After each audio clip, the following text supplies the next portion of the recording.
नमस्कार, भारत लाइव देख रहे हैं आप। आरसीपी सिंह के भविष्य को लेकर नीतीश कुमार क्या फैसला लेते हैं, इस पर सबकी नज़रें टिकी हुई हैं।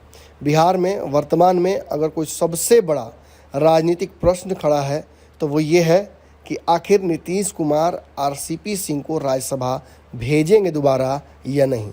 लेकिन इन सब के बीच बिहार में आरसीपी और नीतीश की मुलाकात भी हुई है। उस मुलाकात को जदयू के एक और नेता अशोक चौधरी ने निष्प्रभावी बनाने की कोशिश भी की। जिस आयोजन में दोनों पहुंचे थे उसमें दोनों के बीच जाकर बैठकर अशोक चौधरी ने बता दिया कि अब जदयू में नंबर 1 और नंबर 2 की कुर्सी बदल चुकी है।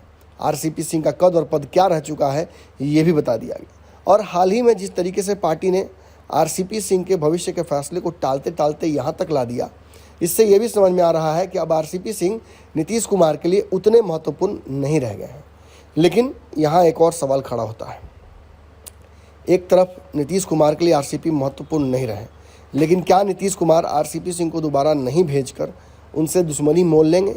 पार्टी के जिन नेताओं के लगातार संपर्क में रहते हैं आरसीपी सिंह, उनकी संख्या काफ़ी है।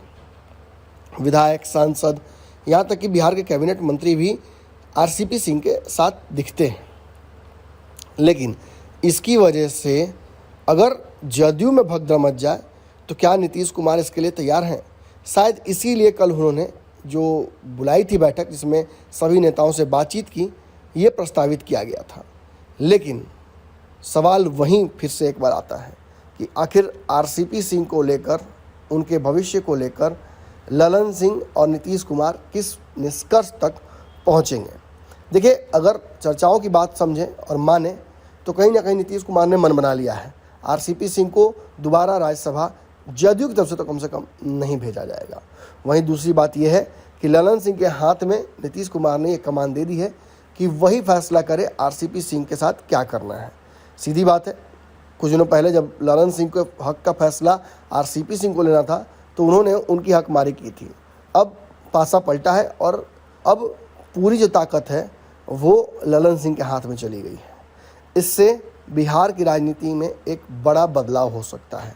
लेकिन इस मौके की नज़ाकत को समझते हुए आरसीपी सिंह ने पासा पलट दिया है।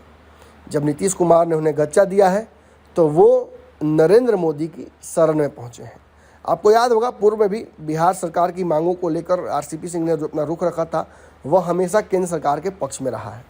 केंद्र सरकार के पक्ष में इतना रहा है कि बिहार के विशेष राज्य के दर्जे को लेकर भी उन्होंने जो बयान दिया था उससे भी जदयू को काफ़ी नाराज़गी हुई थी। इतना ही नहीं, बताया जाता है कि नरेंद्र मोदी के कैबिनेट की लिस्ट में आरसीपी सिंह का रैंक काफ़ी ऊपर आ चुका है। ऐसे में इस बार उन्हें भाजपा राज्यसभा भेजेगी या भाजपा कोई व्यवस्था करेगी, इस पर भी चर्चा हो रही है। लेकिन इस बीच एक बार फिर से उन्होंने नरेंद्र मोदी को याद करते हुए और मोदी सरकार के कार्यों के बड़ाई करते हुए कसीदे पढ़े हैं।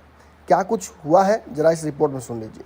केंद्रीय मंत्री आरसीपी सिंह ने नेहरू की आलोचना की है और कांग्रेस को निशाना साधा है। वहीं उन्होंने प्रधानमंत्री नरेंद्र मोदी की तारीफ करते हुए केंद्र सरकार की कई योजनाओं का जिक्र किया और कहा कि उसकी वजह से समाज में लगातार क्रांति आ रही है। हमारी केंद्रीय योजनाओं का मकसद समाज के गरीब तबके तक का उत्थान करना है। आरसीपी सिंह का नेहरू पर निशाना बनाना इसलिए भी महत्वपूर्ण है क्योंकि पार्टी का मुख्य चेहरा और मुख्यमंत्री नीतीश कुमार भारत के पहले प्रधानमंत्री के खिलाफ कड़ा रुख नहीं अपनाते हैं और अतीत में कई बार उनकी प्रशंसा कर चुके हैं। राष्ट्रीय स्वयंसेवक संघ रामभाऊ मालगे प्रबोधिनी द्वारा आयोजित लोकतांत्रिक शासन के लिए वंशवादी राजनीतिक दलों के खतरे पर एक संगोष्ठी में बोलते हुए आरसीपी सिंह ने कहा कि कार्यालय के साथ आने वाले खतरों का भी सामना करना पड़ता है। भगत सिंह जैसे लोगों ने भी बिना किसी पद के बलिदान दिया। गौरतलब है कि जदयू के नेताओं के एक धड़े का दावा है कि नरेंद्र मोदी सरकार में पार्टी के इकलौते नेता आरसीपी सिंह भाजपा के करीब आ चुके हैं। इसलिए अब बिहार में जदयू उन्हें तवज्जो नहीं दे रही है। शायद इसीलिए उन्हें दोबारा राज्यसभा भी नीतीश कुमार भेजना नहीं चाहते हैं। लेकिन इन सब के बीच आरसीपी सिंह ने पासा पलट दिया है।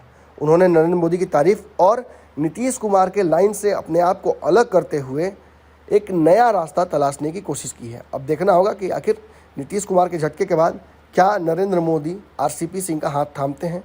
क्या दोबारा आरसीपी सिंह राज्यसभा पहुंच पाते हैं? अगर ये वीडियो पसंद आई और वह बिहार के राजनीति और बिहारियत से सरोकार रखेनी तो सब्सक्राइब बटन दबा के चैनल के सब्सक्राइब कर ली। ओजे एगो घंटी बा, ओकरा बटन दबा देला से कुल सटीक और मारक खबर रुआ मुफ्त में मिल जाई। अगर रुआ पत्रकारिता के हमनी के नया प्रयोग में सहयोग कर चाहतानी तो ज्वाइन बटन दबा दी। पेटीएम नंबर नोट कर ली 9386816700। धन्यवाद।